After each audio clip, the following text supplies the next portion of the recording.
Directions are encouraged. Go get a cup of coffee in here, please.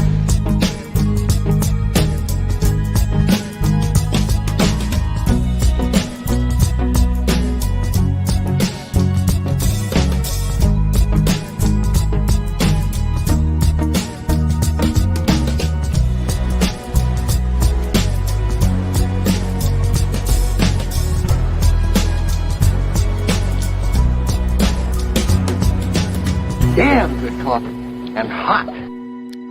Damn good coffee and hot. Good morning, folks. People of Earth, this planet, my home planet. Not the only planet. I have other planets that I visit sometimes. Today is Wednesday. I had to think about that for a second. Wednesday, July 6th, July 6th, 2022. Man, we're off to a flying stupid start here this morning. Maybe it's because I'm the devil, according to Laura Ingraham. If you're not familiar with Laura Ingraham, good for you. I admire you so much. I can't tell you how much. Laura Ingraham is full-blown Nazi, host of Fox News program, and she's got the mass shooting from the 4th of July parade all figured out. It's because the kid was a pot smoker, because pot makes you weed, actually. 58% of people call it weed. I call it weed because the kids call it weed, but in my day, we called it pot. And Jackie still calls it pot. Jackie Martling, the joke man. I think people from my generation still call it pot. Anyway, I'll call it weed. So weed makes you a serial killer, according to Laura Ingraham, who probably needs to smoke some weed really badly to chill out and stop being such a hateful little bitch. But here's the thing, folks. Here's the thing again. I always say, here's the thing. I think there's 320 million people in America. I would think, just a rough guess, I'd say about 125 people, 125 million people in America smoke weed. Are they all serial killers? Are they all mass shooters? If weed makes you a mass shooter, I know we have a lot of mass shootings in this country, but I would think if weed makes you a mass shooter, we'd have a hell of a lot more of them. A lot of people out there partaking. If you haven't noticed, and if you haven't noticed, you're probably not living on this planet, that a lot of states are making it legal. There's a reason they're making it legal, because there's a demand for it. If there's a demand for it, a lot of people are doing it.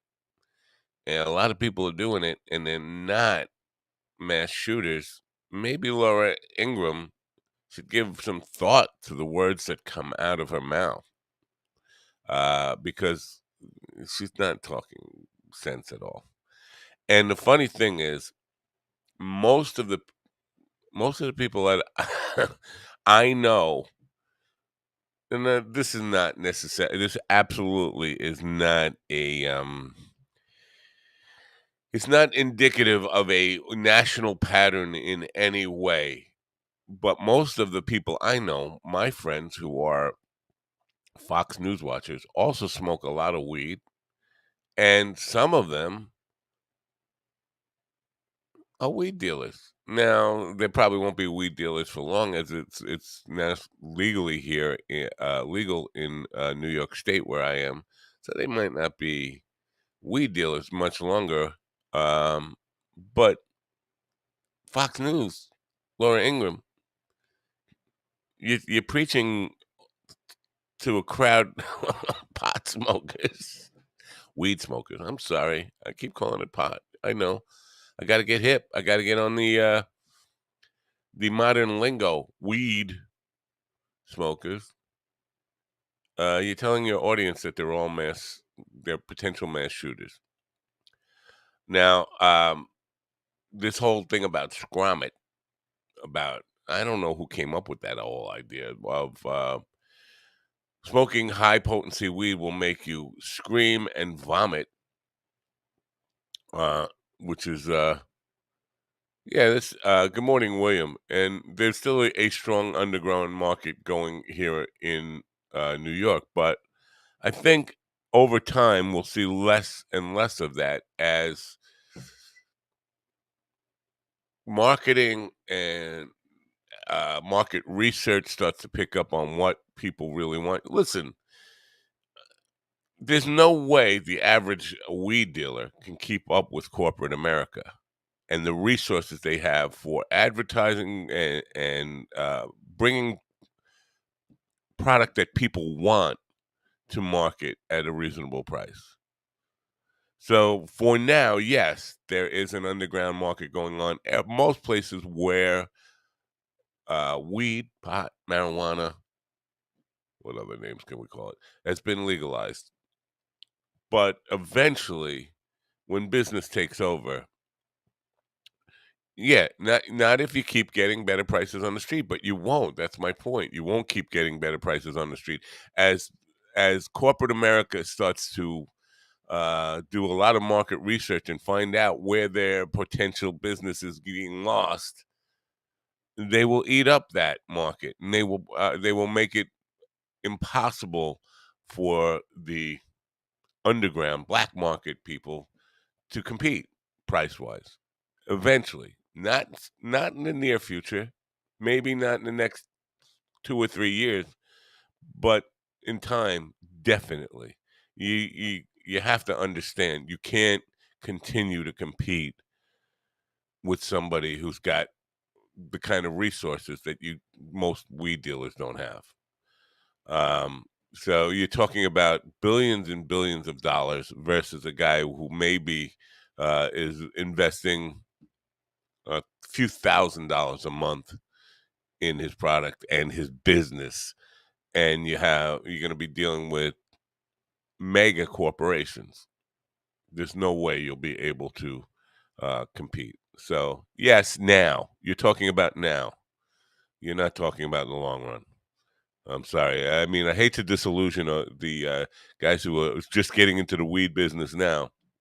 Of course, you can grow your own, uh, but all that said, it doesn't matter about all that stuff. The point that is important here is there's an awful lot of weed being smoked in America, far outnumbering, thank God, far outnumbering the number of mass shooters. So if weed causes people to become mass shooters, we'd all be dead today. So that's just a ridiculous position for her to take. And again, she's saying that to people in her audience. The majority of have smoked enough weed in her estimation to make them mass shooters. Yeah. Uh, what is Buddy saying? When weed stops being regulated and taxed, recreational is not as an illegal, dangerous drug. It will eliminate the black market. Yep. Yeah. I hate to admit when he makes sense sometimes, but he made sense there. Maybe he wants to rethink that. Stop making sense. It's not part of your it's not part of your public image. You're not allowed to make sense.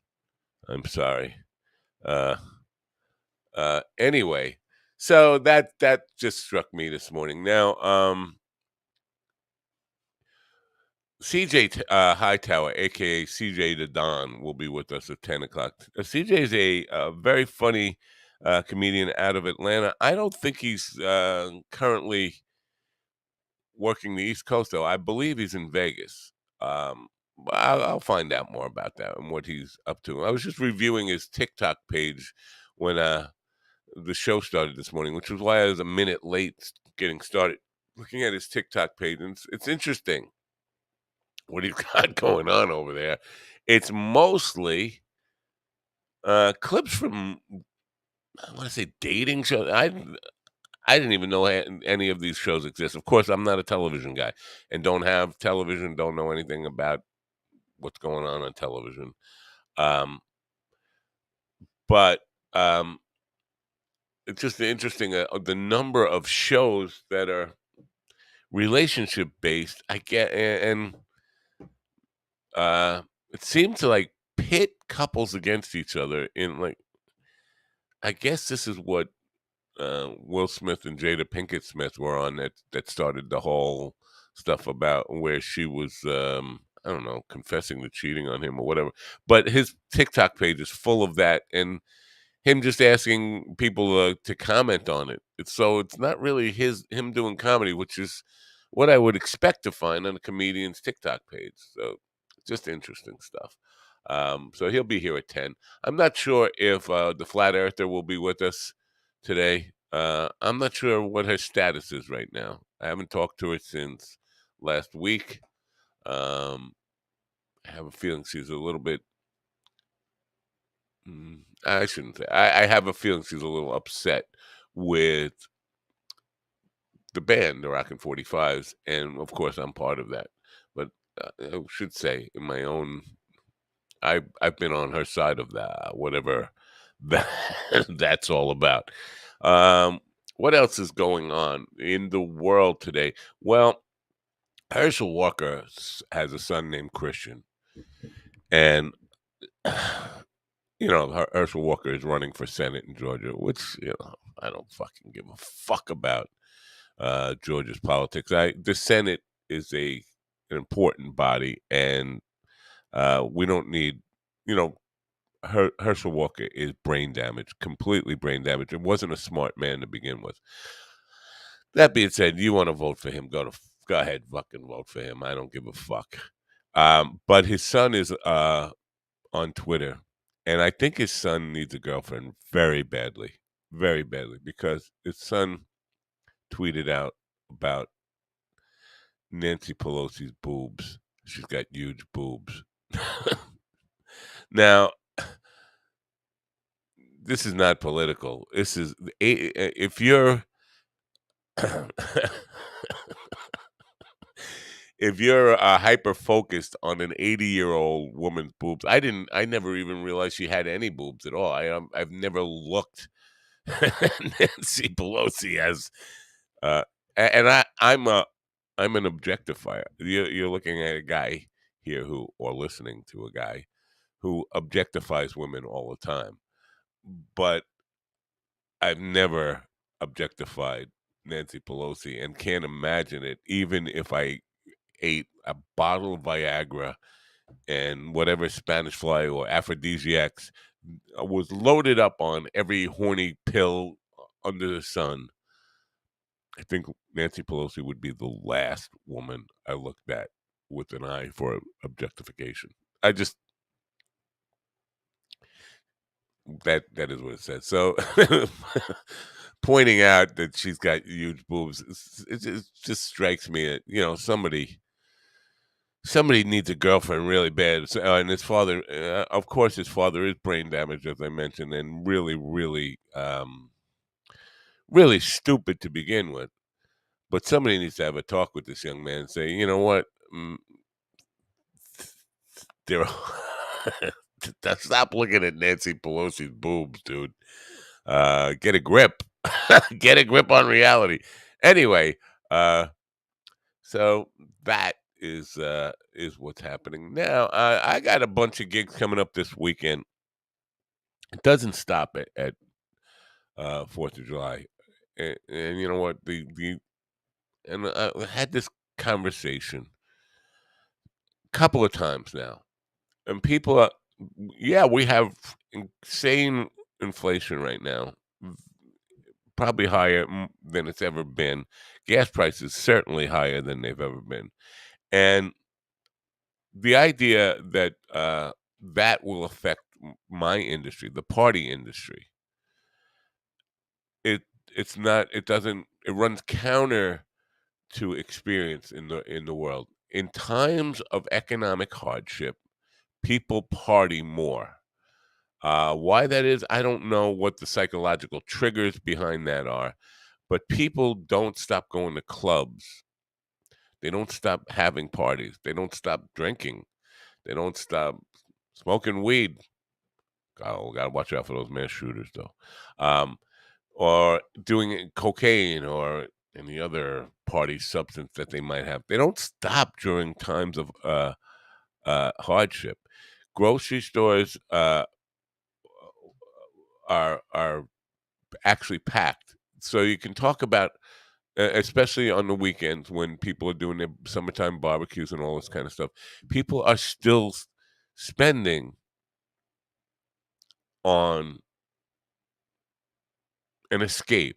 Entertainment is an escape, and I've studied this. I really have. I started studying this because I didn't believe it when I was a young person. Somebody told me, I think it was my grandfather, who was explaining to me about how in the Great Depression, people were spending more on partying. He didn't call it partying, but entertainment and frivolous spending more during the Great Depression than they were prior to the Great Depression. And prior to the Great Depression, remember, we had the Roaring '20s when things were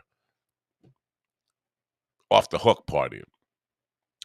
So I started looking at it, even as a very young man, on the correlation there, and it is absolutely true. In times of recession, people spend more on shit they don't need. Maybe it's we like to complain. Maybe it's an escape. Whatever it is. So CNN ran a piece, and it was shared on Twitter by CNN's own account, about how people are cutting back on partying for the 4th of July because of inflation and gas prices. And I say, nay, nay, nay, nay, nay, nay, that's not true. And I can tell you it's not true because not only am I in the party industry, but everybody, most of the people I socialize with are in the party industry.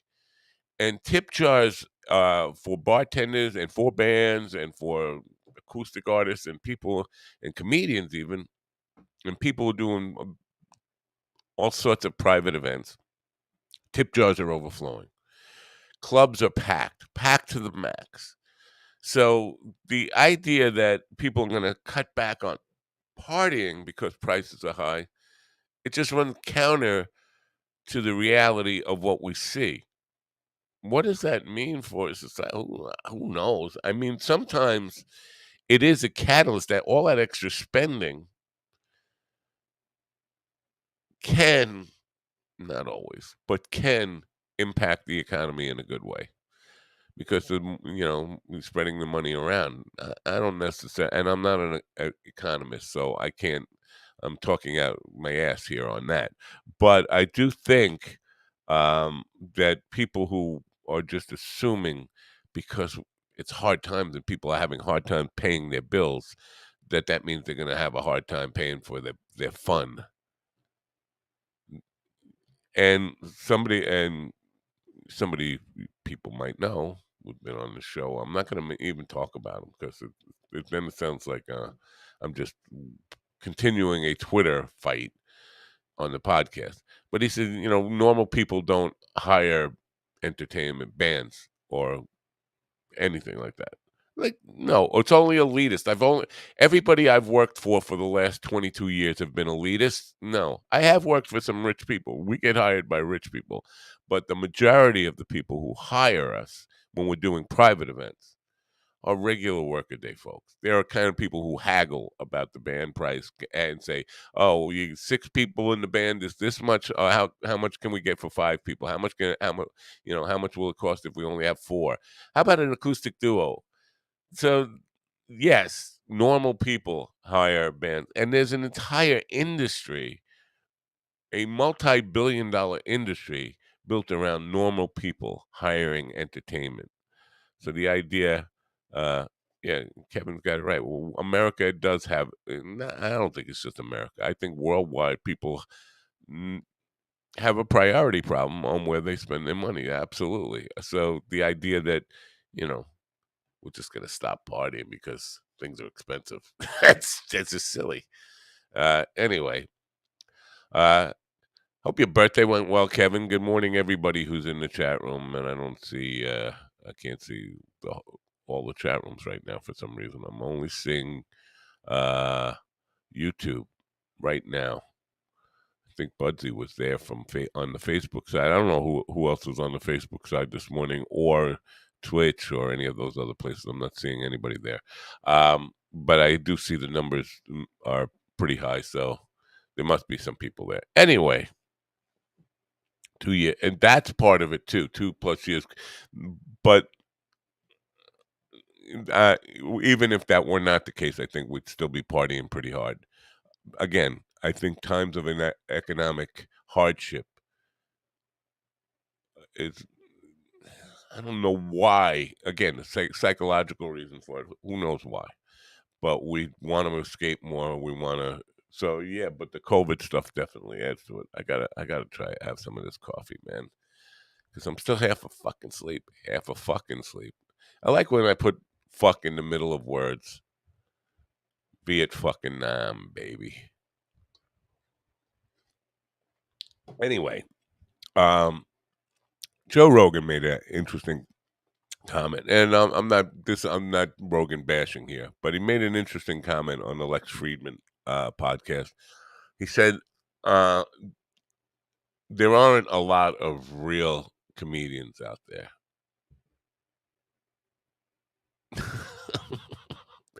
And I guess he considers himself.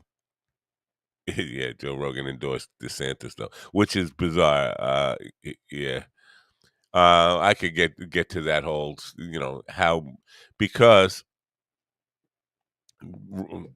DeSantis is an anti-weed guy, and weed and mushrooms and drugs like that are among, you talk about priorities, they're among Rogan's highest priorities. So he's endorsing DeSantis, who stands for everything except, he stands for everything against Rogan, uh, that Rogan stands for, and holds as very high priority and important to him, except the anti-COVID, anti-maxing, anti-vax positions.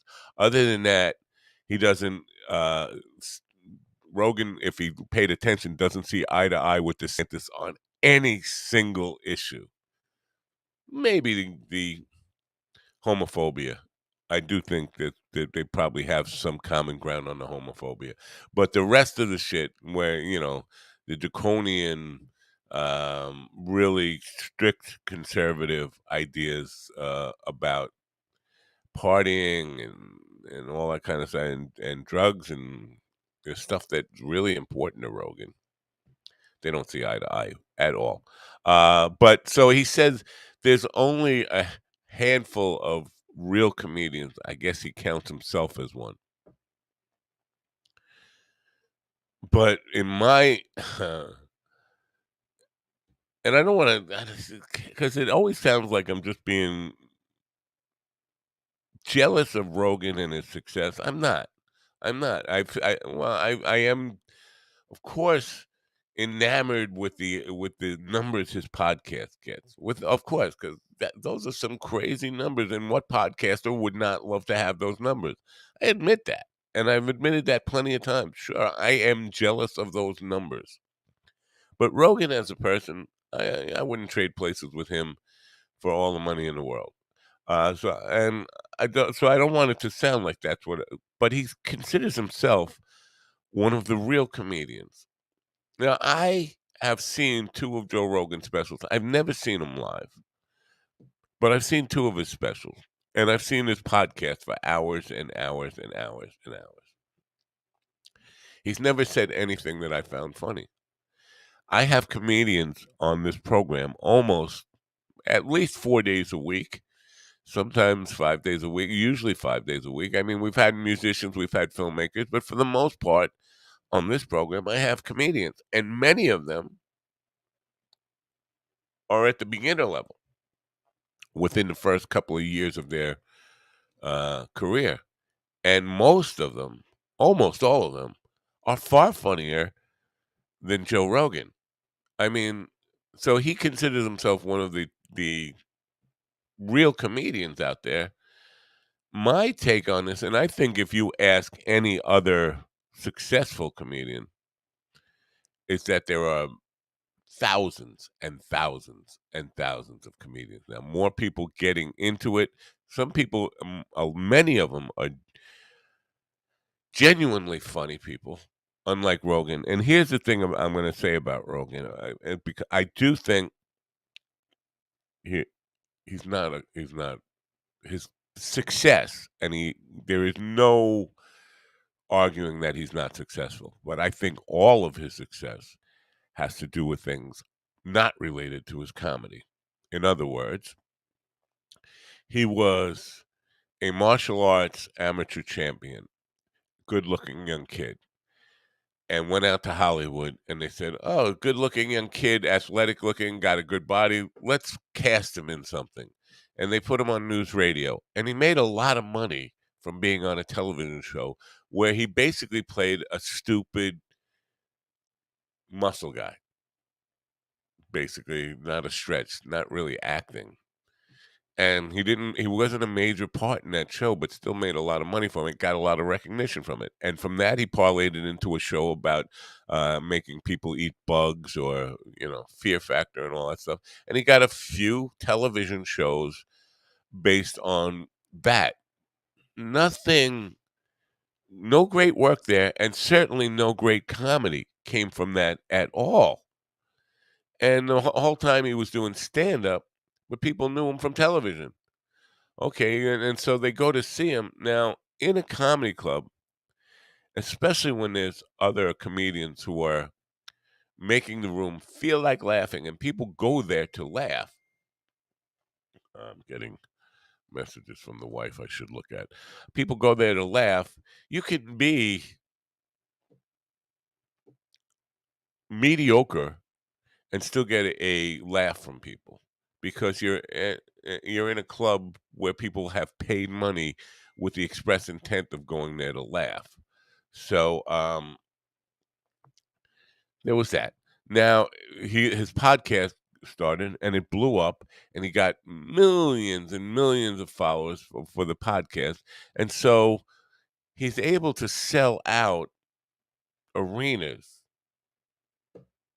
based on his podcast audience size. That doesn't make him a great comedian. That doesn't put him on the level of people who genuinely Bill Burr and Dave Chappelle, and you can go down the list of guys who genuinely sell out because their comedy is really outstanding. But he sees himself as a part of that group. He's not. I'm sorry. And if there are diehard or just avid fans of Joe Rogan's comedy who want to argue with me on that, I would, I'm open to that discussion. Tell me where I'm wrong. You think he's one of the funniest guys out there? Again, I have beginners on. Robbie, I've had people on who've been doing it 6 months who made me laugh harder than two complete specials that I've watched of Joe Rogan. I didn't find one laugh in any of Joe Rogan's stuff. I just thought it was weird. He was talking about getting high and aliens and all the stuff he talks about on his podcast, but none of it was funny. Anyway, what is Budgie saying about this envy and jealousy stuff? Envy and jealousy are different animals. Envy is admiration, while jealousy is not. Maybe I don't know what to think about that. It's too early for me to get all that heavy into the difference between envy and jealousy. Just enough to say that, um, yeah, I am impressed with Joe Rogan's podcast. I am impressed with what he's been, and I no doubt he's very successful in that. This is not bitterness over that, because if I'm going to be doing that, listen. Here's the thing. Also, people keep saying he's the number one podcaster in the world. I believe, he's ranked number 125 or 126 as of this week, and he's never been ranked number one. So if I'm going to start ranking on people just because they have successful podcasts, there's 125 people ahead of him in line that I would be ranking on. I admire people who have successful podcasts, which is why I started doing it. And I think some of them are worthy of having that, and I do think he's good at it. He's good at podcasting. I don't think his opinions or his takes, and I do think he's completely irresponsible. And I'm gonna say this about because I think he's full of shit a lot of times. I think he's full of shit because a couple of months ago, when it was the height of his first major attack in the media of his anti COVID, anti-vax, anti-masking stuff was causing controversy and having nothing but anti-science experts on. Um, and then the N-word tape that was put together of basically him just saying that word over and over and over again, that was out there. And so he came out and he said he was going to put a disclaimer. First, he said, I don't want any influence on politics. I'm going to stop having politicians on. And since then, he's had a number of politicians on. And again, he endorsed DeSantis on the show. So obviously, that was bullshit. I don't want to have any influence on politics. I'm going to endorse DeSantis and have politicians on constantly. And he said, he said that Trump has reached out to him many times to be on the show, and he's declined because he doesn't want to help him. Now, that's an interesting thing, and I'll come back to that in a moment. But he also said he was going to have a disclaimer on the show, and he never did. So, in a lot of ways, he's full of shit. He's maybe he just talks and doesn't even remember what he says. But I think some of it is willful deceit, and so there's that part of it, and also let me see. I gotta read what my wife is texting me like crazy right now. I'm sorry I have to do this because it could be something important. If it's not, I'm gonna be angry. Uh,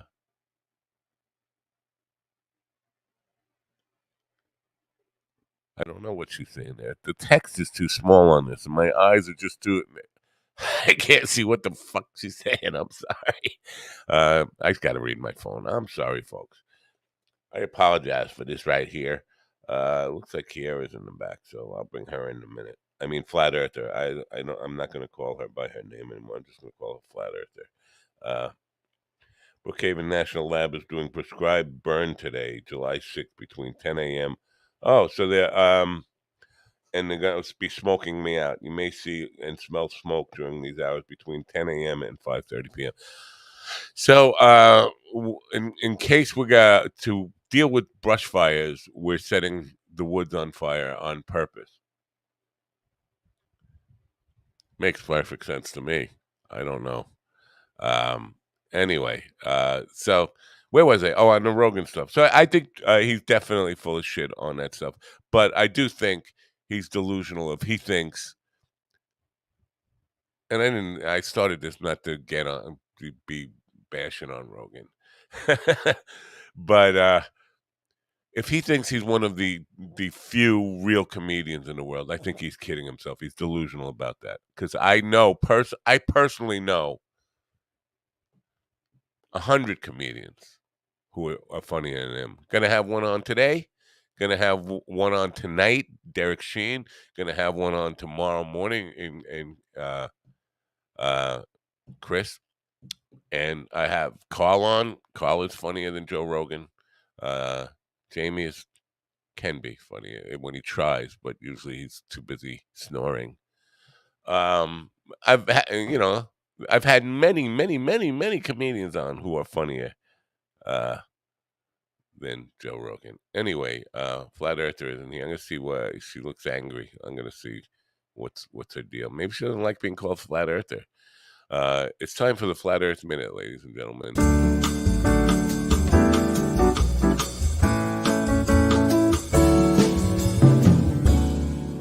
Oh, the Earth is not flat. Hey, good morning. Good morning. Wait, you're on your own side. Wait. Oh, Um, are you mad about something? You look angry. very mad. Why? I'm so mad. About what? Everything. Are they burning your house down too? Your yard down? Your woods down? Um, I don't think so. Uh, Just yours. I oh. don't know. Why? You buy the Pine Barrens? What Yeah, what well, woods is yeah, by you? Brookhaven is that's where the cow got. Remember when the bull got lost? You remember the Yes. bull? Well, that's Yes. where he was. He was in that woods. That from my house down to the South Shore, nothing but woods. Uh, Except on the right side now they have this like this small city that they built down by where is it? By the expressway on William Floyd. They just put up like this mini little city of apartment complexes with all these stores in it. You know how they? It's like yeah, everywhere. It's everywhere. They're that's a popping up weird everywhere. thing. Yeah. Yeah, but they had put an apartment complex in, and there's like a Walmart in the middle of it, and there's like this major shopping center, and a fake lake, and a little fake golf course, and all these apartments that they built. So it's like Oh, a Walmart as a fake. centerpiece. I know. It's That's a like a fake little. city. Oh, It's wow. weird. Yeah, very That is weird. weird. So, yeah. So it's all woods from the. So they're going to be burning the woods to keep the woods from burning. Ah, I see. Makes total sense. I Controlled don't, burn. and I'm going to be getting smoked out. So any minute now we can expect smoke coming. Just bring some hot dogs on a stick and just take advantage. Cook, cook, cook your See, meals. I don't know why Travis said you were dumber than a bag of rocks. Who said that? Travis, uh, the guy you called boring. Aw, But he isn't he said worse. sweet? He said worse about me, so don't feel bad. And it was because he was angry at me. Why? Um, Why? all right, I'll tell you exactly why. I didn't want to have to do this. Oh, wow. So I okay, go tried to ahead. avoid this, but I'm gonna sit on Twitter. There was a CNN piece about partying, people cutting back on partying because prices were so high, gas prices are so high, all this stuff. And I said Right, that's bullshit. That's bullshit. Prices are high and gas prices are high, but nobody's cutting back on partying. They're cutting back on paying their real bills. People right, are still partying just as hard. He said, "You don't live in the world that I live in, man." I said, he said prices are high and it costing me everything. I'm paying more for everything. I said I do live in that reality. That's not the right, point I'm making. I'm talking about the piece that CNN put out saying people are stopping partying because of it. I work in the party industry and I see right, tip jars are still full of money or right, even more full of money. People are still hiring bands, and entertainers and private bartenders and all these things. They're still going on. People are partying like crazy. I said, context matters. They said, you wouldn't know context if it bit you in the dick. And I said, you know what? You can bite my dick. And that's when he came back. Oh, you're just a dope. You never have any interesting people on. And Oh, you got like a him? co-host yeah, you got a co-host who's dumber than the bag of rocks, and so Wow. that's where I I'm dropped it. I'm But honored. yeah. So then he started becoming passive aggressive and saying all podcasters are all they want to do is hear themselves talk. And I just kind of chuckled at that Wow, that's because when I funny. had him on here, He did nothing but talk he did very all the talking slowly. and the major complaint from everybody was why didn't you cut him off, that boring fuck? See? Oh, we'll miss him a lot. We'll miss him. Couldn't wait to have him back on No, the show. I said before we had him on, I said you can't know somebody from social media, so I wanted to get to meet him. Now that I've met him, I feel like I do know this much about him. I feel like he's an angry, bitter person who's a failed comedian and a failed filmmaker, and spends all his time trying to start fights with people as a way to get attention for himself. That's what I Oh, think. That's what that's I think about. that's very nice. Yeah. Yeah. Yeah. So anyway, that was that. So did you want to tell anybody why you couldn't make the show yesterday, or that's a private matter and you don't want It's anybody to know about it's it? private. It's Uh private oh, matter. something bad, something to be concerned about. No. Did you kill somebody? Did No, I you kill didn't kill. somebody? Did you commit a crime? No. Did you go to jail for something? Were the police at your door? No. Were you questioned? Were you brought in for questioning? No. No. No. Okay. Are you mad at Mikey? I'm not mad at Mikey. I mean, I kind of was. I kind of I was. I was. I kind of let him felt know like, about it. But I will tell you this. oh, I had okay. words with him. I had words with him about it. He understood, and I think he felt it because it affected him personally. But Mikey has no remorse button and no It sense of affected any. him personally. Of course, it did. Oh. We were playing. First of all, you didn't know this. I know you saw the text, but as I told you before the gig that you weren't on, he thought it was a business party, a business meeting type of thing. And when I got there was a sign on the gate that said, "Congratulations, Ori and Lisa." I said, "This is a fucking wedding." And I Oh. went to the maitre d' and I said, "Is there a wedding here today?" "Oh yeah, there's a wedding here today." So I go call Mikey up.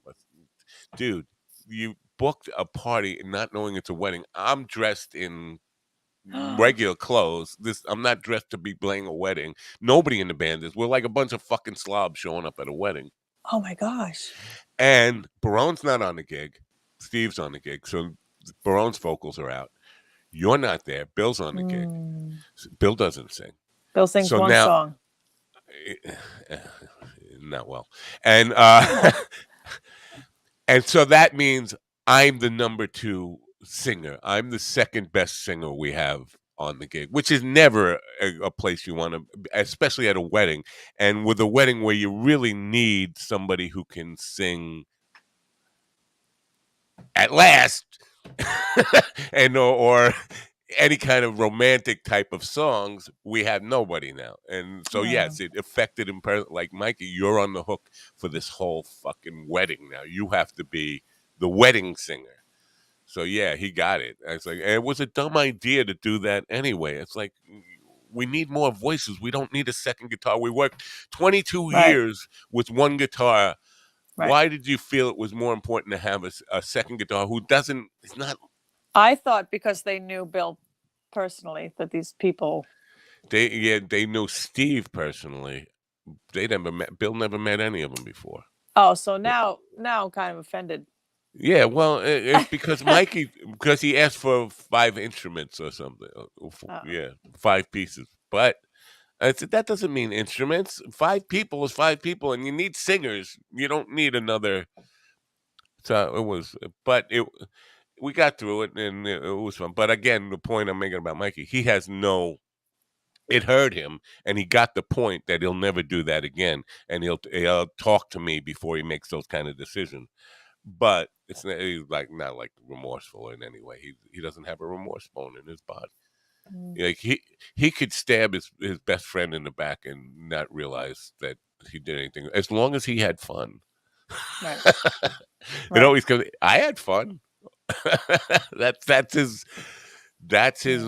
measurement stick of how things went. Well, I enjoyed it. Mm. Mm. So Oh, well, speaking of fun gigs, the gig that we played was Oodles. Had a lot of fun. well, they loved us. So fuck whatever, and it was short and sweet. Friday night. I don't I think I've liked. ever had a more unpleasant experience. Really? Yeah, I just felt like I don't know. I don't mind being background music, but I feel like we were just they shut the lights off on us, and They did? yeah, they did. They shut down the party room behind us. Then the room that we were playing in, they shut the lights, and all we had was that bright I didn't even notice they shut the lights on publican us. sign behind us. Yeah, and everyone was at the bar, not paying attention. I And we're think they were always paying attention because those are the ones who went to the owner and said they loved us and wanted to see us back there. And those oh, are the people that came and kept putting money in the jar and asking for songs. So I don't think they were not paying attention. The room was just so big that they were separated from us and they didn't want to be sitting at those tables. yeah. There's not the first time we were in the wrong room. Yeah. Yeah, It's no. it's very common. We're in the wrong room. We're not where the crowd is. We're not where the people are that are drinking and I want to don't have a good like that. time. I've played lots of gigs where you're separated from the people, and It's I've weird. just I don't like that whole. That's what the Long Island Yacht Club is for me. When we play there, the yacht club, we're really separated from the people, and Yeah. That's not a We're really facing the wrong direction. We're not even facing the people. It's weird at that club. well because the people are in every direction though, so you Yeah, can't but the really face. majority are at the pool or, you know, off Kids to are the at the side. pool. Yeah. I want to be in the pool. No, we should be right on the pool. That's the way they should have the band, right? On the pool. They should have a floating stage on the pool. Okay. It'd be fun for me. Except Mikey would rock the fucking thing and we'd all fall off. Right. So wait a minute. So that was one of that was not a fun gig for you. Was it Uh, less fun than being on the boat at E.B. Elliott's? I loved being on the boat at E.B. Elliott's. Now I that's know that weird. you had a hard time. I know. I know. But I loved it. I wanted to go back there.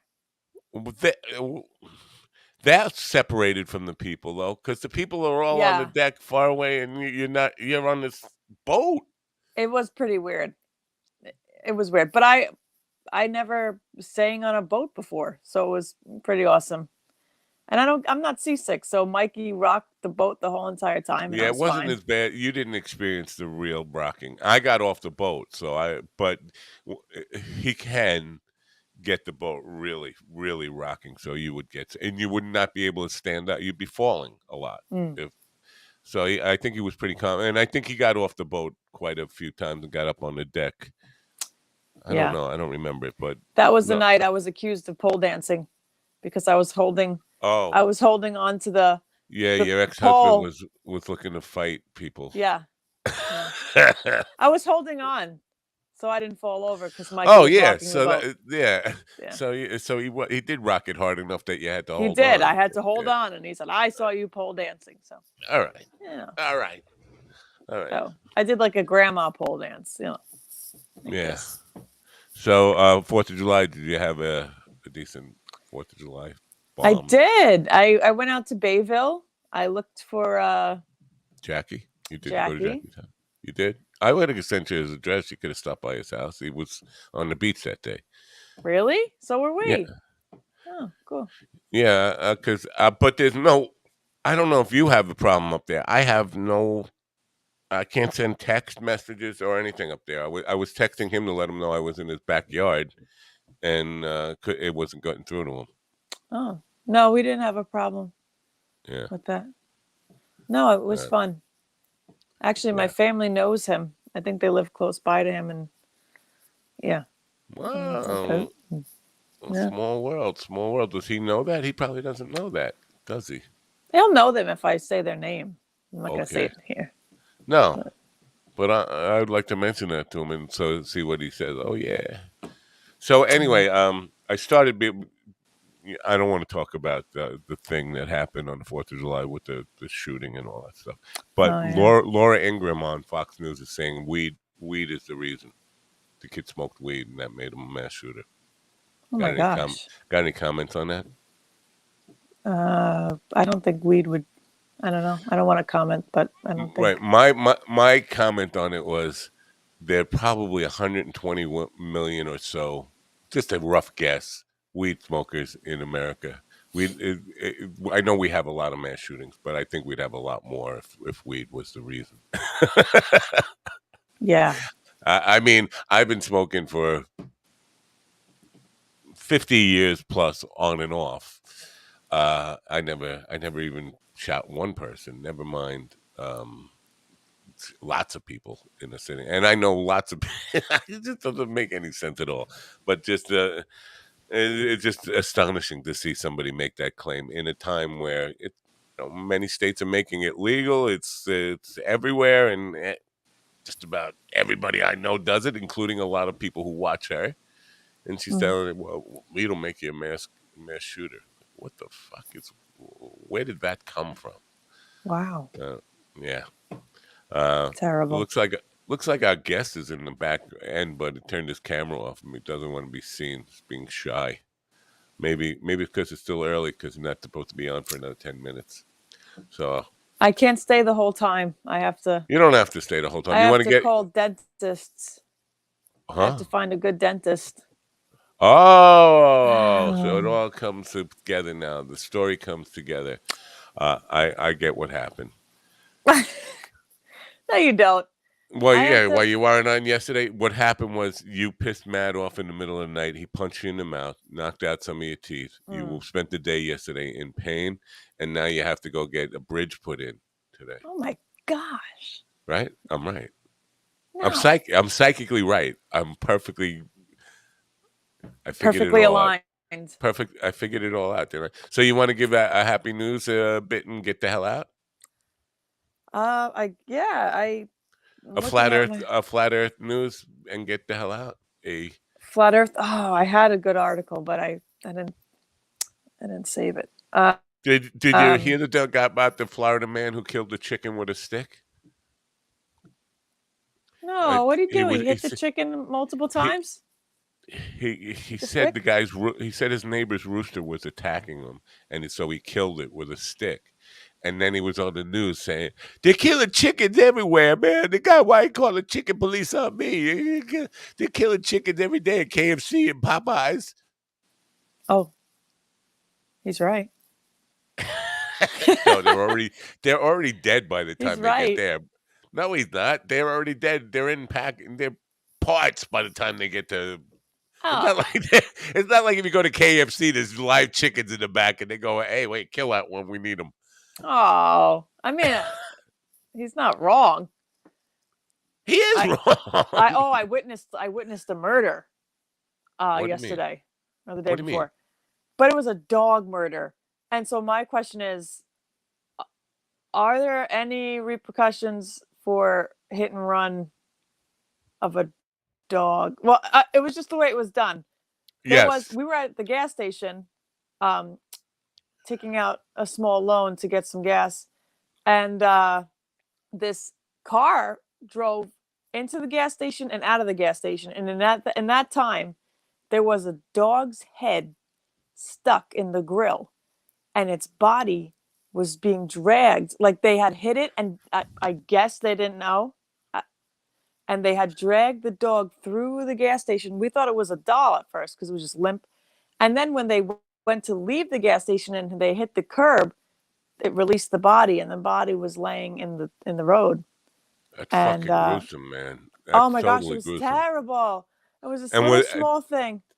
did he So die was he dead immediately, or did it suffer for a while? I wouldn't know. And I'm staring at the body, and then it was on like a main road, so traffic was coming. So I was bracing myself, but all the cars went around it. And this couple got out. They had gloves. They had like a medical kit. They dragged the dog to the side. It was crazy. It was gone. But I don't know. Like, how There do you are not know? repercussions. There is. If you hit an animal, you're supposed to stop and report it, and all that stuff. It looked like they So, didn't know it was stuck in their grill. It, uh, I don't like, know they how. were oblivious to the whole thing. They didn't. I It had no seemed idea. like it. While Matt thought they drove through the gas station to get it off the car, I I'm. thought they drove in and saw the gas prices and left. But the thing has to be head on to get hit, and get stuck in their grill. So how do you not hear that? I think Matt's closer to the it not being there. It sounds. I don't think because gas prices are high everywhere. Nobody's saying, "Oh, wait, it's 6.89 here. We could get it for 6.87 down the block or No, whatever." Matt does that. Matt For two does that. cents, he'll go to another gas Yes. station. Yes. Yeah. And it's Well, actually like that's just significantly cheaper in Lindenhurst and Copeg, Amityville than where really. we are. Yeah. I noticed even here on the main street in Rocky Point, 70 cents difference between a Oh, corporate run BP station and just a regular independent gas station down the block. 70 cents difference on regular price which was on cheaper, regular gas. The independent is cheaper than the corporate. Corporate BP is price gouging. of That's what that course. means. Of course. Yeah, 70 Yeah, we cents have is the BP 70 here. cents Yeah. is a lot on a full tank of gas. Now, if you have a 20-gallon, that's what, $15 or so, or Yeah. $16 savings. Right. That's a big deal. I rented a horse. I've been riding the horse everywhere. I'm Now, gonna is ride that it a to the joke? next. Is that a joke I rented or is one. seriously? Yeah, he's outside. He's parked outside. He's in a No, no, no, parking no, spot. no, no, it's a joke. Because you Tied him to the can post. I actually put like the steering wheel lock over his neck, so nobody rides see him. this now you're like Joe Rogan unfunny. Um, What? but because you can lease a horse here on Long Island, but you can't take him off on the streets and stuff. I You actually got had to him branded Tesla, so I tell people I'm riding a Tesla. Yeah, but he doesn't run on batteries, so no we're all see good. you're making Rogan's case for him about people not being funny, but I think Oh, nobody's funny. he thinks he's funny. Yeah, he thinks he's Oh, one of the funniest comedians out there. But his take was that there aren't that many comedians working right now. It's like, man, you're not paying attention. You're not right. paying attention. What is Kevin's got a beast. He's got one of these big trucks. One of the trucks Ooh, that you look at, and no matter how big your car is, you can't see around the truck. He's got one of those. wow. It's as big as the trailer he's pulling. 36-gallon tank. Uh, on it. So 36 gallons. If you're saving 70 cents a gallon on a thing, that's significant. That's like 25 bucks savings or Yeah, something. 28 yeah, bucks that's just crazy. doing. Yeah. So do you have happy news or no? Because I know you got to go get your bridge put in Ugh, because you got your I have teeth to knocked find out. a dentist that's not drill happy, who's not gonna.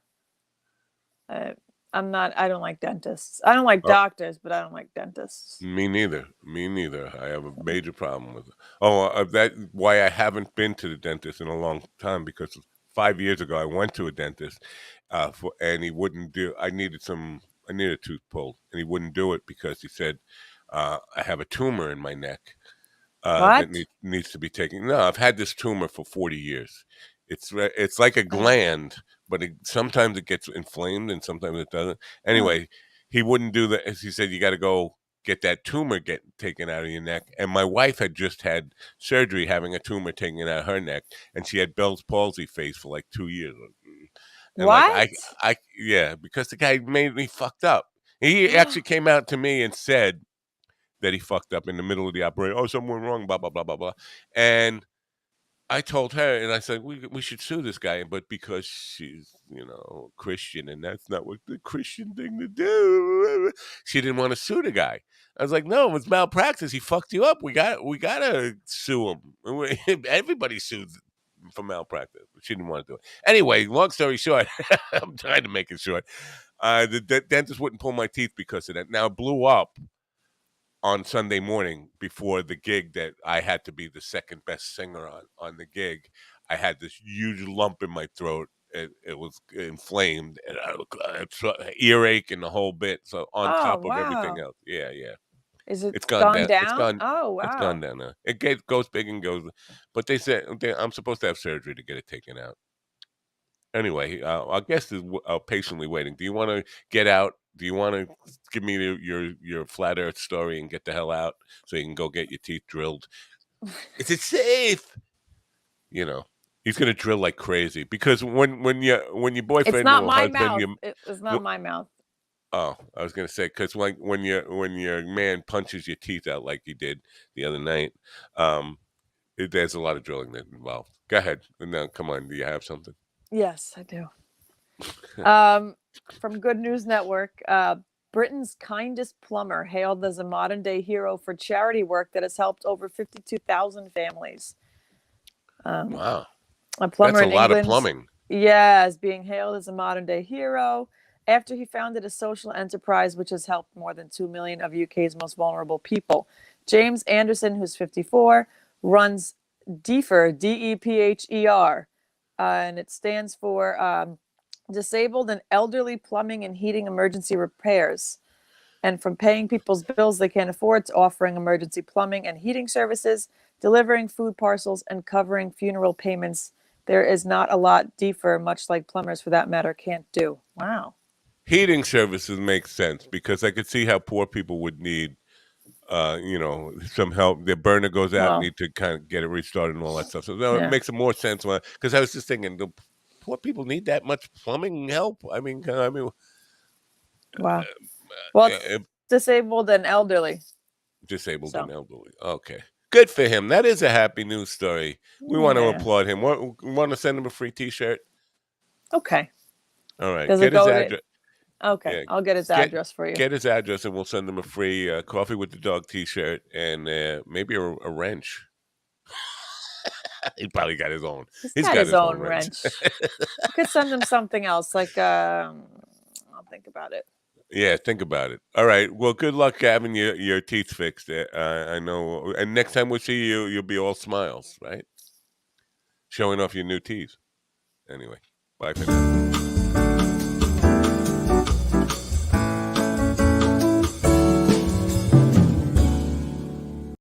Oh, okay. CJ Hightower is also known as CJ the Don. He's a full-time comedian mixing dry sarcasm with biting contemporary commentary on life. Now, biting, I hope that isn't literal biting, but he's a funny guy and interesting TikTok page that I'm going to want to talk to him about. Ladies and gentlemen, please open your ears, open your minds, and help me welcome in CJ Hightower to Coffee with the Ducks.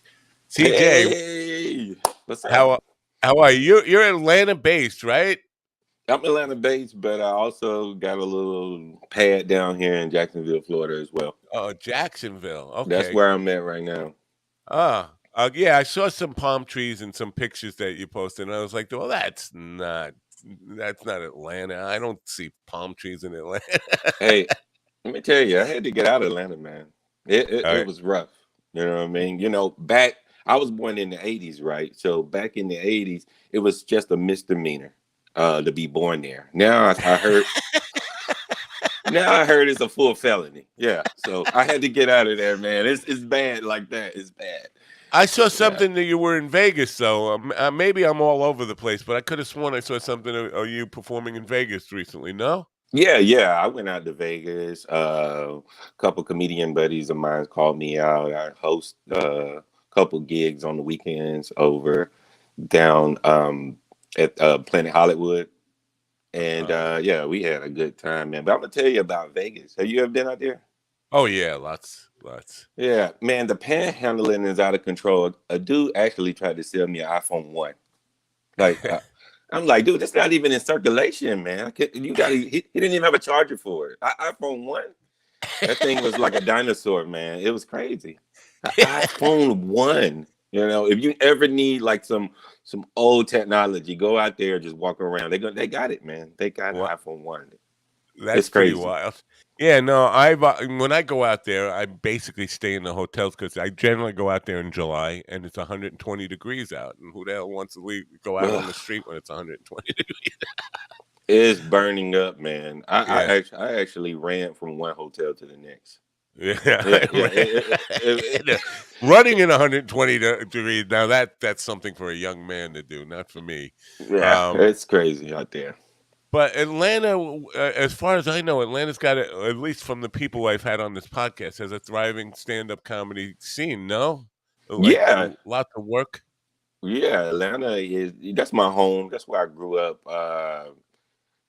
Dodging all type of bullets and everything out there. But the comedy realm is really good. You got the Atlanta Comedy Theater, and you also have the home of Uptown Comedy Corner, which a lot of those comedians back in the day ended up on Def Jam, and it's got a big history of comedians.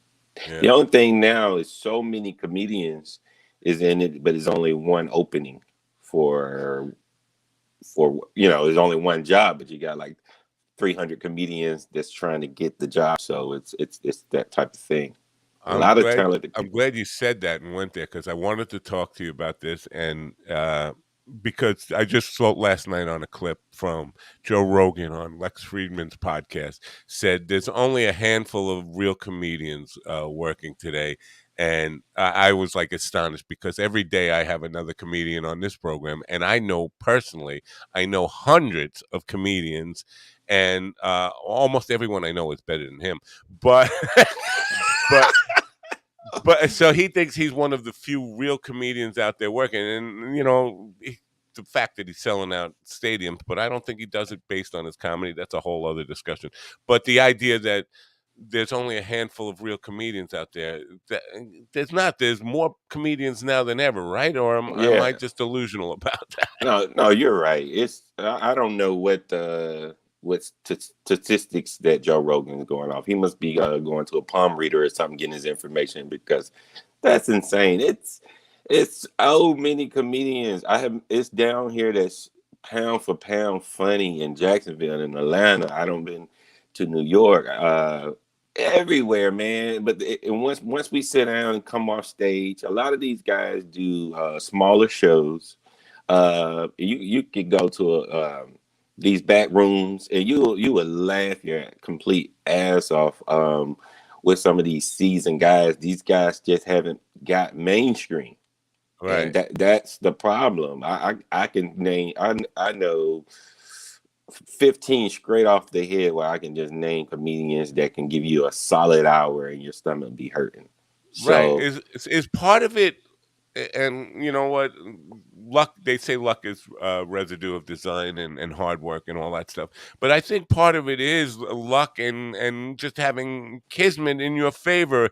Some breaks that go your way, and you can get noticed. And so I think a lot of really talented people, for some reason, don't get that exposure. Don't end up selling out arenas like that. But that doesn't mean they're not talented and really, really funny. Do you agree? yeah, I agree 100%. It's just like you go and you walk down the street and you hear a jazz musician that can play anything that's in the theaters, or anything that, some of this classical stuff that's just awesome. And you stop and you give him money in his hat and you're like, man, somebody need to discover this guy. Same way as comedians to me. Yeah. These guys just don't get it. I don't know if it's like I think being a mainstream comedian is almost like winning the lottery in a sense, Yep. I do where too. it's got to be timing. It's got to be the right person that's going to put you in the right movie, or give you the right show or the right exposure. And a lot of these guys that did make it, it took them 20 years of bouncing around doing shows from place to place before they caught that big break. Right. So I agree with you on that.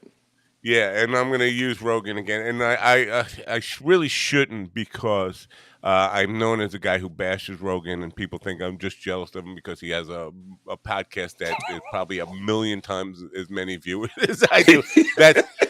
That's not the case, but I do think he's exactly what you're talking about. He's a guy who he was a good-looking young beefcake and got a job on a television show because Mitzi, the owner of the Comedy Store, believed in him, put him on stage. People saw him there, but he wasn't necessarily all that funny. He got a sitcom where he played himself, basically, and got rich and famous off of that, and then had one show after another. Then his podcast blew up. So his comedy career, and the fact that he's selling out arenas, is based on his podcast work, his television work, and all that stuff, not on his comedy work. And I have to say, it's all subjective, but I watched two of his specials, and everybody I have on this show makes me laugh more than both his specials. I didn't find one laugh in either of his specials, and I have guys who have been doing it for 2 years or something, or even 1 year on this program in the morning, and they'll make me laugh hard twice in an hour, more than he did in 2 hour specials. I'm So. I'm gonna tell you, when I was growing up, and the first time I seen Joe Rogan, he was on MTV, I think, doing something on there, doing some show, and then I seen him again on Fear Factor. And I'm being honest, I'm not trying to be funny or anything like that. I did not know Joe Rogan did stand up at all. Right, I right, actually thought he came from MTV and then Fear Factor. I thought he was just a guy that eat bugs all the time, because yep, that's what he would do on the show. He would eat the roaches and all that. And so I was like, okay, this guy's nuts. But I never know he was just, a stand-up comedian until later. And then I'm like you, I did check. He's so popular because of the mainstream and the platform that he's given. So I finally checked out his stand-up, and boy, he got lucky. I'm gonna just yeah, tell you right, right now, right, he right. really got lucky. Um, and he, like I say, he's out there at the Comedy Store, which is, it is the most popular place you can be out on the West. So I just think, you know, he knew the right people, and like I said, networking is one of the biggest parts of You that. you bet. And to have somebody like Mitzi Shore just fall in love with you because of your body and then want to push you is definitely helps people. Yeah, Now, on the flip side of that, I had Steve Byrne on the program. Steve Byrne is a very successful comedian, and basically, when I was basically kissing his ass a little bit because, so, you know, basically telling him that my success is not anywhere near his and how much I was you know, enamored with what he's been able to do. And he stopped me and said, "Listen, we're all in this together. We're all." No matter what level you are, a lot of it is breaks and all that stuff. But don't ever discount yourself because you're not selling out like theaters and stuff. And I am. We're all part of the same industry, and things can go well for somebody doesn't mean it's not a reflection of how good you are. It's a reflection of the breaks that have come your way, the opportunities that you've been able to cash in on, and that kind of stuff. So that was a humble approach to it, and I appreciate that. Guys who don't get a big head about themselves and say, "Well, I must be so much better than these other people." I appreciate that. So you know, yeah, two different perspectives on that. Um, yeah. Joe so Rogan, he's delusional sometimes. You know, this guy is just yeah, something wrong. Yeah, something wrong with him. Yeah, yeah, yeah. He uh, thinks he's a MMA fighter too. So, you know, that tells you that he's a little delusional. You know, right. he tried to get into the MMA. He got Oh yeah. he kicks the bag the boxing bags. He kicks the punching bags, but you know they don't hit back. So you I know. Well, that I say that to almost every you know, and I totally have respect for people who are into the martial arts, but that doesn't make you a good fighter. You know what makes you a good fighter? Fighting and getting beat up, yeah, losing yeah, losing fights. If you can survive getting your ass kicked enough times, you'll be a good fighter. Uh, man. but yeah, They and those you know, guys put their life on the line, man. That's how they make their ends meet. Like I have so much respect for MMA fighters. That's why when somebody come in and just think they can do it and haven't went through all the sacrifices that all those professional guys does, I'm like, hey man, get out of here. You know that's a serious craft. So I agree right. with you on that, man. Yeah, it's something else. You know, last night or the night before, I was watching a video of yours from Punchline, and that's I think you were in Vegas, Right. and but right beneath that, there's a video of a guy who's staring down gang members. He's just going up to him, like giving him an evil stare, and people are like, "What's your problem, man?" And before you know it, they want to kick his ass, and he's like running away, saying, "There's a camera there, there's a camera there." But it's this guy who's just like looking to get his ass kicked by gang members, and just going up and giving him an evil stare. I thought it was the most hysterical thing, but I also thought this guy has got a death wish because to Yeah. be able to just go out and just like try to intimidate badasses on the streets. Sometimes you gotta Man, be. he's got a serious death wish for real, man. Because you never know what somebody's gonna do these days, man. Like it's everybody's on edge right now, you know, with the big C going around and all that, man. It's a little C. The big C's cancer. The Oh, the little big C. C. Okay, the little C. Yeah, big C. Yeah, the little C. Yeah, Yeah, that thing there, you know. So yeah, with the little C, and people's on the edge for sure. So he's a brave gentleman, man. yeah, Most definitely. yeah. I spent my time running from bullies and everything like that. So in school, so It he's took brave. me a long time to learn to not get in fights. I always thought if it made you a coward to not get in a fight, and it took me a long time to realize I'd rather have people think whatever they will about me and still be alive than just continue to get into fights because I felt obligated to. And nobody wins a fight. Nobody. I mean, even if you send the guy to the hospital, you're going to walk away with some damage and that you don't need and have to recover for several days after it and all that stuff. It's never a good thing. But, I'm gonna tell you, I used to do a Robert De Niro impersonation back in the day because I used to watch gangster movies because I couldn't fight. So I just watched Robert De Niro and I was like, if I can act like Robert De Niro, no one's gonna approach me. Nobody's going to fight me. So every time somebody tried to come at me, I'm just, hey, you talking to me? You talking to me? I tell you what we're gonna do. You're gonna go that way. I'm gonna go that way, and we're gonna forget this whole thing ever happened. Forget about it. I'm telling you, and it actually work every single time, man.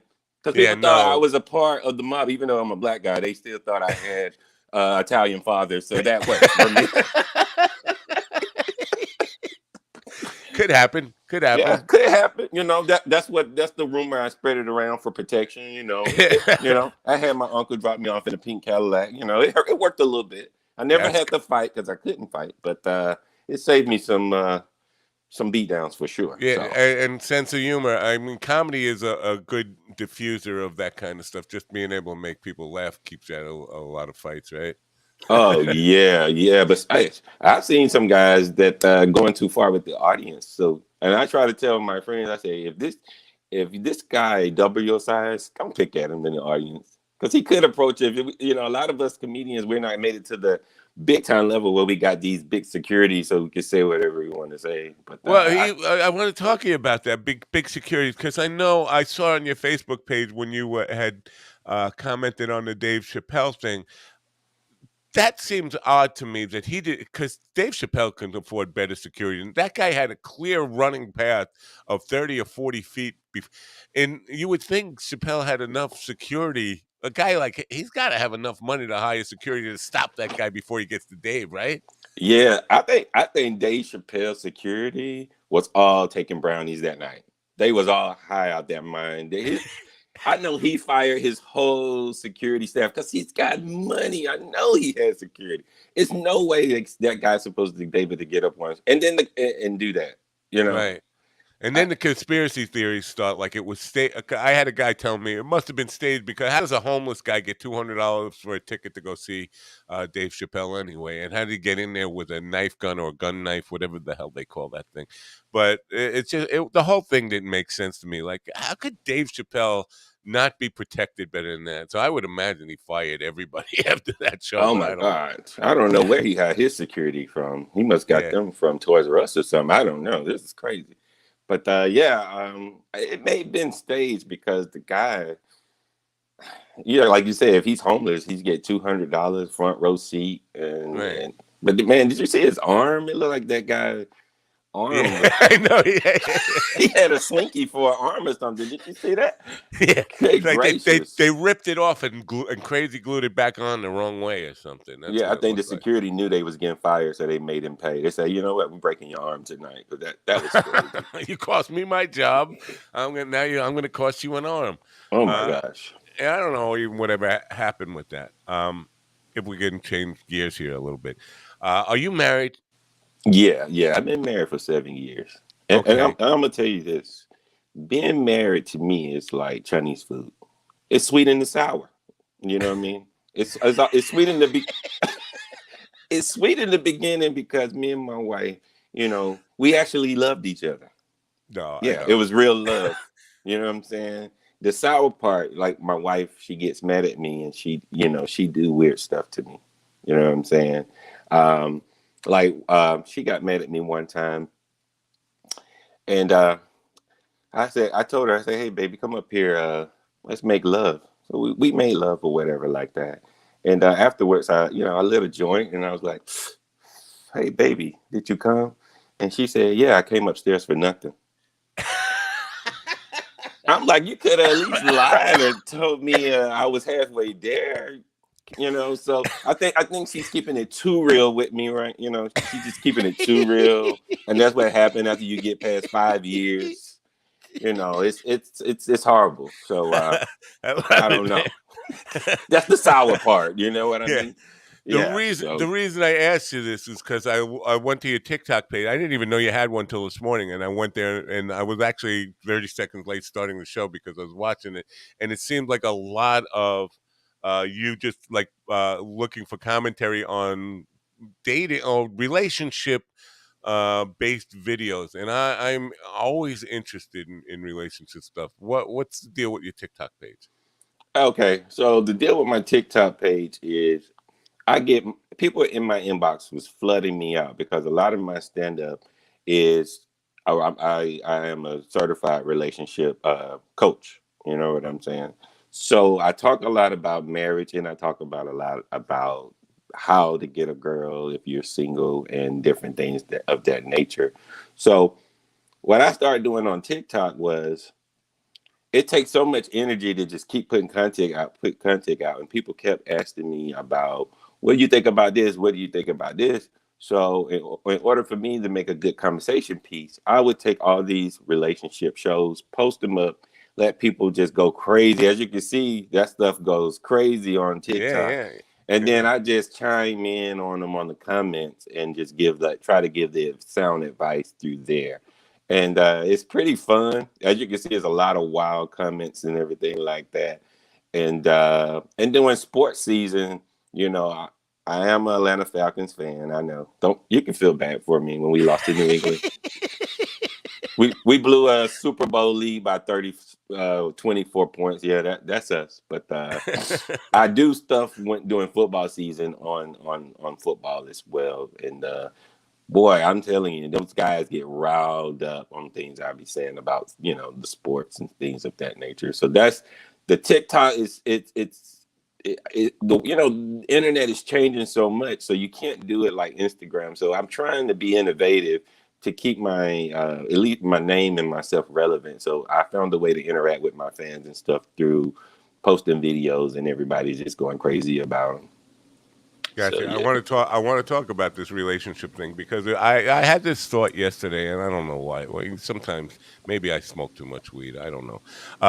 But somebody said about whenever you see people with a joint uh, Facebook account, like a married couple, and they have one Facebook account, that's one of them cheated, and I started thinking, from my perspective, it could be that, but it could be that the girl in the relationship had been cheated on by so many guys that she's like, I'm not taking any chances with this one. I'm gonna keep him on a short leash, that kind of thing.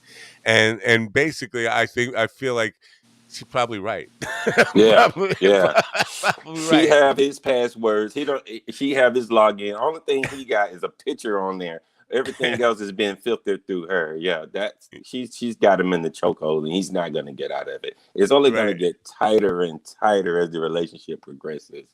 Yes. Yeah, but see, the I, thing about cheating is, it's nothing nobody can do. I mean, it's nothing you can do about it if it happens.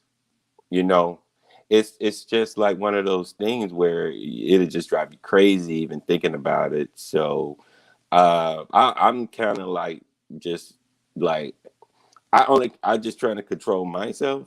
You know what I'm saying? So but like I told my wife now, I said, if I catch you cheating, you know, I'm gonna tell you what I'm gonna do straightforward, and I'm just gonna cut both of her ass cheeks off, and that's gonna be it. So she's not gonna be able to sit anywhere on anybody's lap and it's gonna be comfortable ever again. I'm just gonna cut both cheeks off.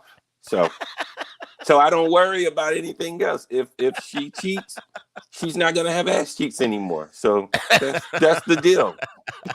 well, I guess that's enough incentive not to. But it's just funny about the state of and I think about relationships all the time. Now, you're a professional relationship coach.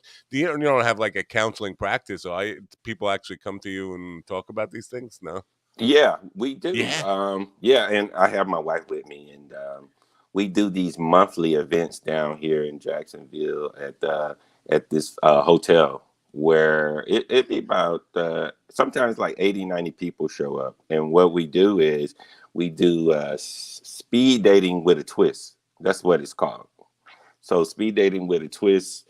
We do some blindfold and some things like that for the singles. We ask questions and then we try to match them up, but they can't see each other because they're blindfolded in the beginning, and then take the blindfolds off and then they get to talk. And then after that, we do a little comedy show afterwards, and everybody get wine and have drinks and have a good time. And then and then we also do a panel of questions before the comedy show, where people have relationship questions and we answer them. And I'm a wild one, so I say anything because I'm a stand-up comedian, and we get laughs through that. But my wife is like, "Come on, be serious. We got to help these people." So she's more the Helpfully. yeah, she's more the responsible one. So we have fun, and then it's been a lot of people that's been getting in long-term relationships from the event. So we're going to kind of keep it going because I feel like people are going to get married and have kids, and I guess I would be some kind of way the creator of their situation. So I guess That's I'm, good. yeah. That's good. I'm not a big believer, and I'm on my second marriage now, and I, I'm for me personally, I'm happy with my life, and I know that this is as far as it goes for me. I mean, I'm not gonna get divorced, and if God forbid something happened, I would never want to even date again.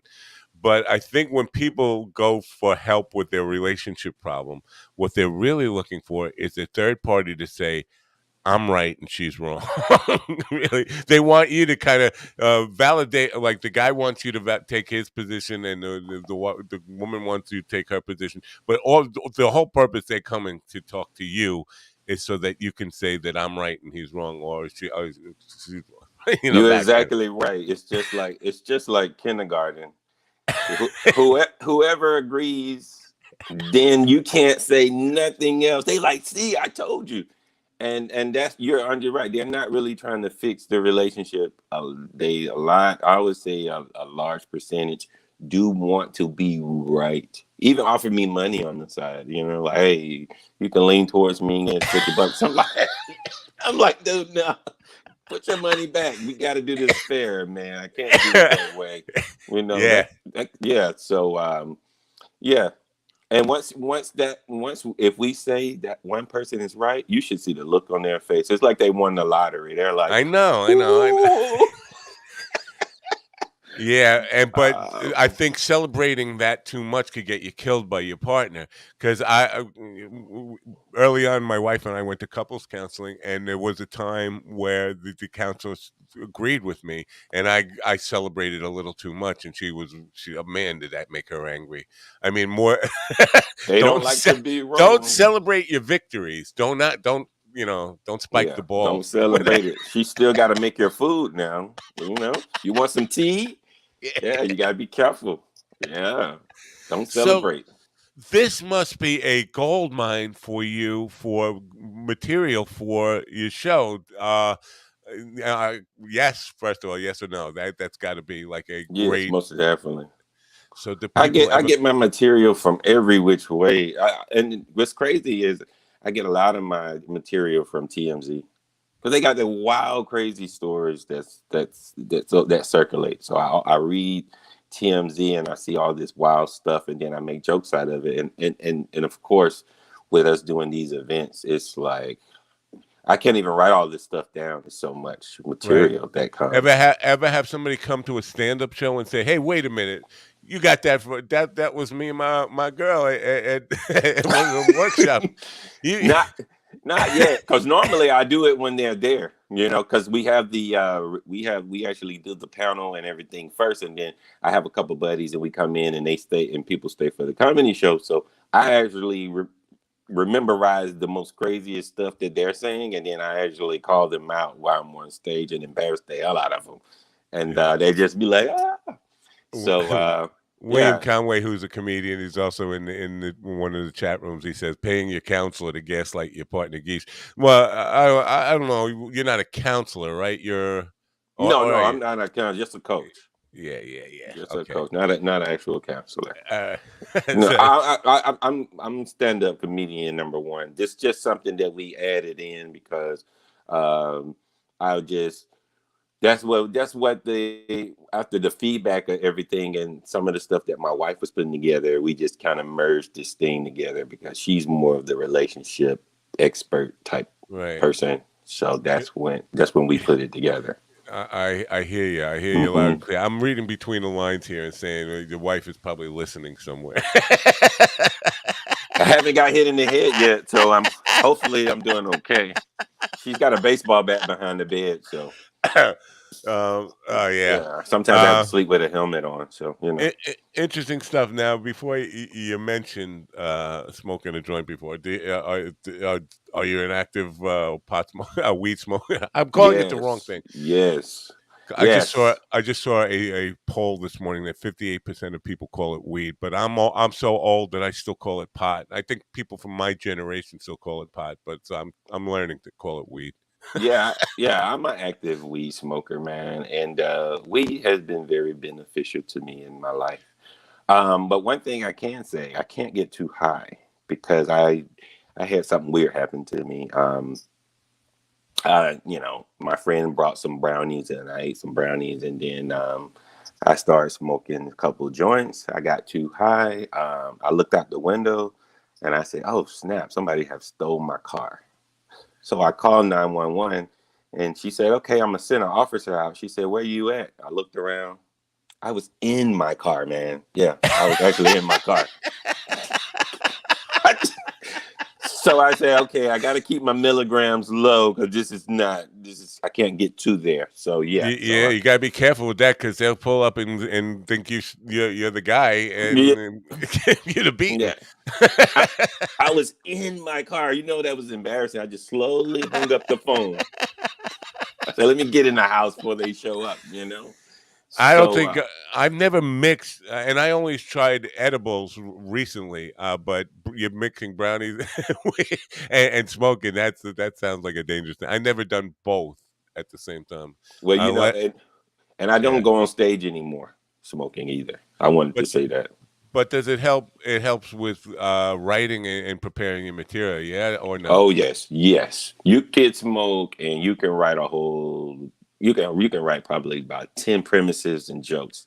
Right. But on stage, what I noticed with me is it doesn't work with me on stage. You know, No, I it hear. slows my energy down. Right. But some guys they do it and they actually mix it with alcohol and they're on stage and they're killing. It's just I don't know. It just depends on the way your brain works. Yeah, Um, definitely. I can't. I mean, and I've been using weed pot, whatever you want to call it, for 5 decades with some breaks off in the middle there. But for the most part, for 50 years, I've been getting high. But on stage, if I do it, I know I suck. And I did one time when the vape pens first came out. I thought, well, this will be really cool because now I can get high and nobody will actually smell it. Nobody will know I'm actually doing it. So I went up on stage and I was vaping pretty hard. Be right before we started, and we started the first song, and I was like, I forgot how to play any of this stuff. Yeah, that's the thing. You have it, it relaxes you too much where you just like, should I fall asleep up here? I don't know. But This yeah, is a song I played 10,000 times. I can't remember how to play it. It's like, yeah, wait a minute. those vapes are strong, man. Because down here they got the you can have the little card down here and they got the dispensaries. So that So yeah. dispensaries though. So it's legal down there, or medical only, or recreational. What's the deal in It's not recreational like California, but if you pay the $300 for this card, you get right? and you Yeah, got that. to it's more medical, but it's Yeah, we went through that here, but now it's recreational, but you still can't buy it anywhere. But we were talking about this morning about the black market still being cheaper than like those medical dispensaries and even the recreational dispensaries, even up here. You finding that like it's still cheaper to get and better weed that you can get without going to the, you know, well, uh, let me tell you, my weed guy, he's cheaper, but he's super paranoid because he's always high out his mind when it's time for me and him to talk. So he's always thinking I'm the police and shit. You know what yeah, I yeah, mean? yeah, Then one yeah. time he thinking I'm Spike Lee. He's like, "You're not CJ, you're Spike Lee, man." I'm like, "Dude, I'm not Spike Lee." You know what I'm saying? I'm CJ. But so he started making me nervous. So now I'm just going to the dispensaries, man, because the guy, I told him I'm in Walmart parking lot. I drive a black BMW, and he's circling around. He's like, "No, man, that's not you. You're Spike Lee," and he's just took off and left. So I'm like, this guy too paranoid. I told him, lay off your own stuff, man. You got to at least be able to sell it.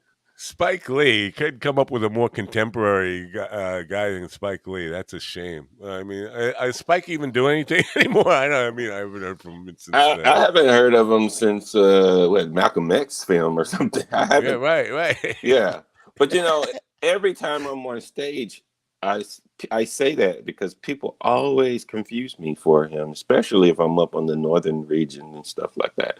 They're like, Really? yeah, on the airplanes and everything. They're like, you Oh, want to go from coast? we gotta get you to a Nick game because he's famous for being causing shit at Nick games. We got to get you right in the front row of a Nick game and see what kind of havoc we can create with that. Yeah, I'm gonna do something. I'm gonna do something wild and then get out of there. So they're gonna blame Spike Lee Yeah, for it. yeah, right. And then we get on the pay, and it'll be on TMZ the next day, and you'll be on TMZ commenting on the incident. Yeah, TMZ will have me back on there. That'll be something else, huh? And then they'll be like, "Man, why did you do that?" I was like, "I don't know." Yeah, Spike Lee, man. But I hate when people call me Spike Lee because I actually seen him in real life.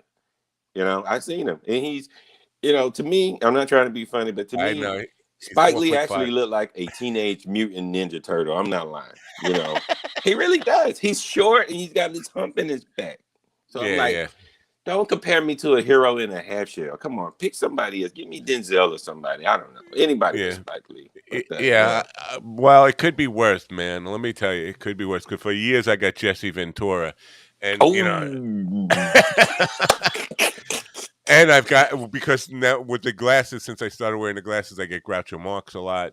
So I get a whole bunch of weird ones like that. Jay Leno once thought I look like G. Gordon Liddy. I don't even know. Since you were born in the '80s, you might not even know who I Liddy don't is. know, but I know Jesse. You kind of you remember like when I looked at your page, and I Yeah. looked at I actually was like, is this Jesse Ventura podcast? Like this Yeah, is well, the okay. only problem I have with Jesse is the shakes because I don't know if he's got like some kind of disease, but he can't seem to talk without all constantly Oh, he's moving around. Yeah, yeah. rocking and shaking and like what's Didn't, wrong? Just calm down. Are you didn't nervous? Jesse run for? He's a political guy now, right? He no, not anymore. He ran for governor. He won. He was governor of Minnesota for 2 terms, and then now he's not really since that Mhm. whole thing with he sued because the guy who wrote the book about the Patriot, the sniper guy, uh, said he knocked him out, and people turned on him against that whole Fox News thing. Oh, so he The sabotaged whole himself. conservative world turned against him, and now he's persona non grata on those people. So I wonder is he gonna get back and then wrestling again? I wonder. Didn't he he's used to too old. wrestle? He's too old. Yeah, he's too old. He's Ric got to Flair? be close to 80. Ooh, Some no, he can't get in there. He'll break yeah, something. yeah. He'll break something for sure. He'll Yeah. be suing. So we got a couple of minutes left here before we have to say goodbye to Gov's Radio Network. So gigs coming up. You got anything to promote? You want to let people know about? Yeah, I got a show coming up on Labor Day weekend. It's called The Smoke Show. Yeah, and it's going to be down here in Jacksonville at the Red Gill. And basically, people can smoke. I don't know, and while we upstairs telling crazy funny jokes, and we do these stories as well. So we talk about all these high stories and all these smoke stories that we have, and then people in the audience be like half baked, so they're like, and it's just a cool way to come together with the smokers down here. So I'll I'm be hearing doing that. more and more about that kind of stuff. Fun stuff. Because here you can get thrown in jail for smoking a cigarette in the wrong place, but it's weird. So I'm hearing about people having smoke lounges and Hmm. smoke shows and stuff like that. It's really the world is changing, man. Yeah, Uh, I've been doing these smoke shows for a while. I do one on 420 too. 420, and but sometimes it takes 420 it only comes around once a year. So now I kind of at least 3 or 4 a year now, and it's popular demand down here because of it's a right. high. I mean, I think about 80% of people in this area smoke down here where Yeah, I'm well, at. I was trying to guess the number of people in America that smoke because one of these crazy people from Fox News again this morning on Twitter there was a piece, Laura Ingraham saying that the mass shooter on July 4th, the guy who shot up at the parade, did it because he was a weed smoker. And I'm like, there's got to be 120 million or more weed smokers in America. If that's if everybody who smoked weed became a mass shooter, we'd all be dead. Yes, yes. The world will no longer be here. That is Right. nuts. He can't blame it. Please don't blame it on the marijuana. I could see it she said meth. If he was a meth smoker, I'd Yes. say, yeah, possibly. Those fucking people are all like Walking Dead anyway, zombies. But weed smokers don't. The last thing you want to do is go get in trouble. Yeah, you don't want to get in trouble. You want to love peace and happiness, man. I want to He forgot laugh. I about want that. to. Yeah. Do you put any weight into the whole this whole marketing stuff, sativa and indica, and one is make you more creative, and the other one makes you just tired and sleepy, or is, do you buy into that at all, or is that just marketing hype? Um, I tried both different strains, and one of them, the sativa, I think it made me more of a body high, and then the indica was more of a head high. So not really. They still make me feel pretty much about the same. I mean, I guess I don't know if it was just because they told me, and now Right. Yeah. It could be placebo effect, all that stuff. Because to me, it always feels like it works backwards. yeah, Where yeah. the stuff that's supposed to make me creative makes me sleepy, and the stuff that's supposed to make me sleepy makes me creative. So who knows? I don't know. Yeah, I don't really buy into it because I don't think if they told me I would know. I think just because they told me there in my mind, I'm like, oh now yeah. But if they didn't tell me, it would probably be the same effects for me. That's Right. the way I feel about it. But Right. yeah. Yeah. You mentioned being a Falcons fan. Is football your only sport, or your main sport, or you into other sports as well? Football is my main sport, but football is kind of like I don't know. It's losing a little momentum. So now I guess basketball is starting to pick up steam. Yeah. Uh, but it's my main sport because I can't get enough of it. But I like baseball. I like You Braves basketball. fan? You Yeah, Braves fan? yeah. We just won. Yeah, man. I was like, The finally. Braves have been incredibly hot now. I used to be a Mets fan. I'm not really anymore. I like to bust the Mets fans' shop because they had assumed by April they were gonna win the World Series because they had a good April. And I keep saying, you know what, baseball's a long season, Yeah. and Braves fans were with me like, I hope you're right. I hope you're right. And sure enough, now the Braves are looking like they're coming on strong. So that's why I kind of wanted to ask you about that. Yeah, yeah. I Little was proud rivalry. of.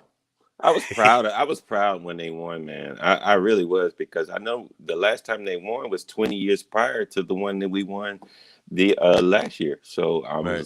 I was like, they really about to win this thing. But they put together that team because we lost some big time names, and then the general manager he pulled it together in the beginning. I thought they looked it nice, but I didn't think that they was gonna probably last and keep it. But actually, they built momentum towards and got really, really good towards the end.